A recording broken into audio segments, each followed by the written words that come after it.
The Washington Commanders may have found their next game-changing weapon. And if Matt Golven is truly ready to do whatever it takes, Jayden Daniels' entire offense could become a nightmare nobody saw coming. Football time to read and react, starting in our nation's capital, where Commanders wideout Terry McLaurin was asked about new OC David Blau's vision of getting him the ball more next season. I love that. I love that. You know, he told me that way back in February. He texted me that him and I have a really good relationship, and you know, he's been a man of his word. And you know, my job is to prove that each and every day when we're having workouts to be the leader, to be someone you can count on to be on the field and make plays. And that's all I've been asking for. That's all I want. So to win games and have a big part of that. So I was definitely smiling when I saw that come across his phone. Yeah, listen, last year he was holding out at the start of the season, Lewis. More targets for Scary Terry. Is that the answer for their offense?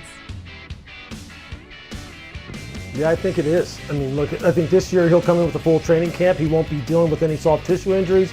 He has the rookie Antonio Williams out of Clemson to really help him out and give them a nice 1-2 punch. They'll be able to run the football effectively. I believe with the stable of backs that they have, and Jayden Daniels is still the man. Let's not forget, this dude only didn't shine last year because he was hurt, not because he's not good. He will reestablish himself this year as one of the best in the NFL. Yeah. What happens? We're going to lose. Okay, Commanders and Cowboys. We're going to lose again. Uh-oh. He knows. Uh-oh. Seahawks at Commanders. Oh, 0-3. Hello. Oh, no. Oh, no. No. All right, but now Colts are taking on the Commanders in Tottenham. What happens in London? Yeah, we don't travel well. We're going to lose again. Oh, no, 0-4. Giants and Commanders. Yeah, look, I love my team, but I'm not hopeful. 0-5. 0-5. Commanders at the Niners on a Monday night.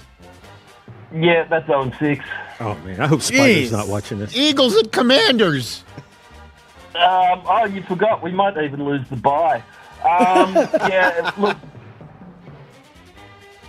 We do have to win eventually, so it might as well be against the hated Birds. Wow. Holy. Unbelievable. We're back on the Rich Eisen Show on the radio side of we might things. have a new coach, too, by then. For those listening on the radio, you just heard an Australian accent. Andrew, you're a nurse in the middle of your night shift right now? Is that what's happening?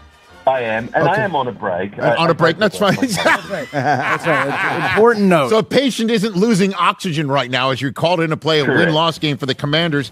They're currently, according to Andrew in Australia, 1-6, and you're a Commanders fan. Rams at the Commanders. What happens next?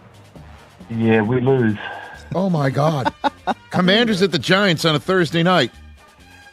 Well, we usually split it, so we will get one back. 2-7. Let's rally. Bengals at the Commanders on a Monday night.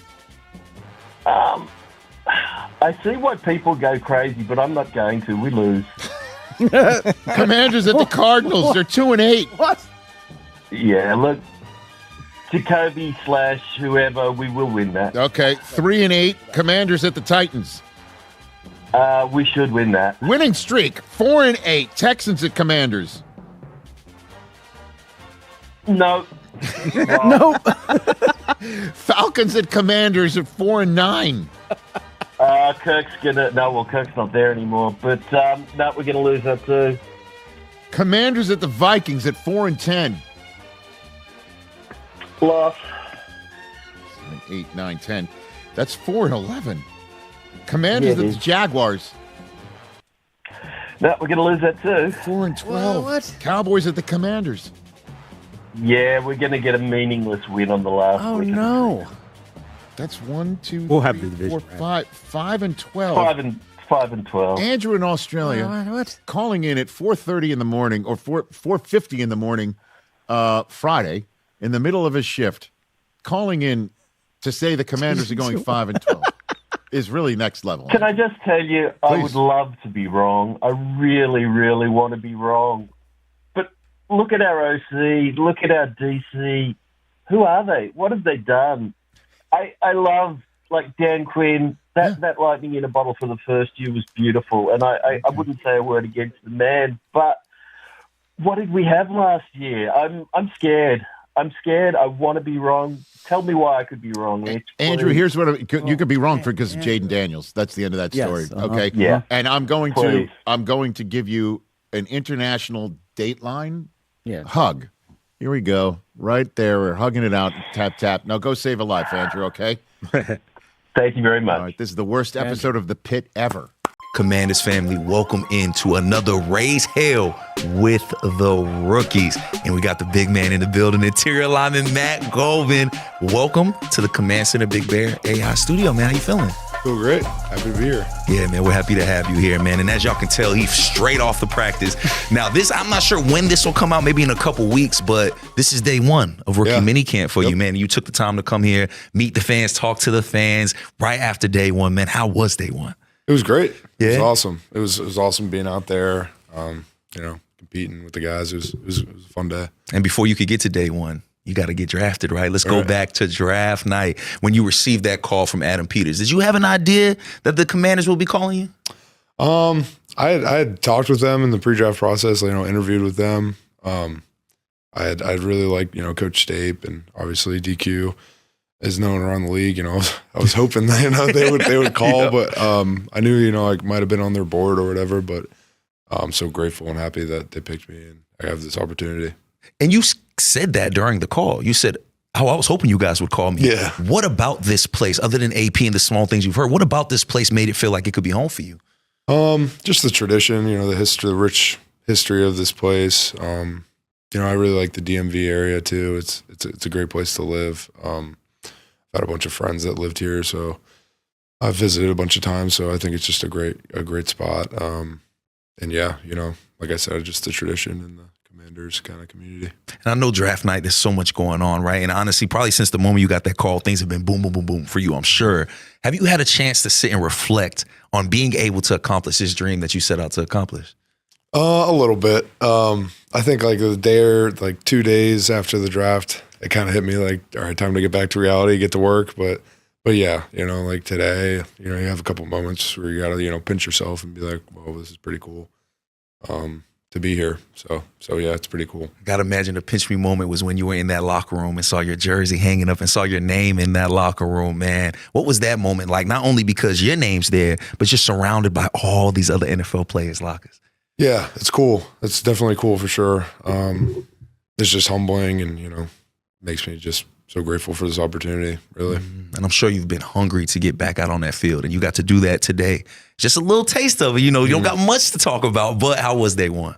It was good. It was fun. I actually thought it was a pretty clean day. Usually day one of practice in any kind of sort of sense is sloppy or whatever, but I thought it was a pretty clean day. I thought guys were out there competing and flying around. It was fun. And it's one thing during the draft process where people are trying to court you, people are showing you their best self, but it's different when you're finally in this building. Right. And you said you had high praise for AP and company and everybody in the building. What has it been like actually being in the building and getting to say, hey, coach, and them being able to coach you and put a hand on you? Yeah, it's been great. I mean, they're the same type of people that I interacted with in the interview process. They're not, changing up. That's actually who they are. And obviously they, care about winning, and that's the most important thing. But I think they're good people too, which is also, I think, is an important thing too. And clearly, they think you're a good person as well. They want to bring those people in that exemplify Commanders, and I think you showed that during college. 4 years at Wake Forest, then your last year you go to Michigan State and have probably your best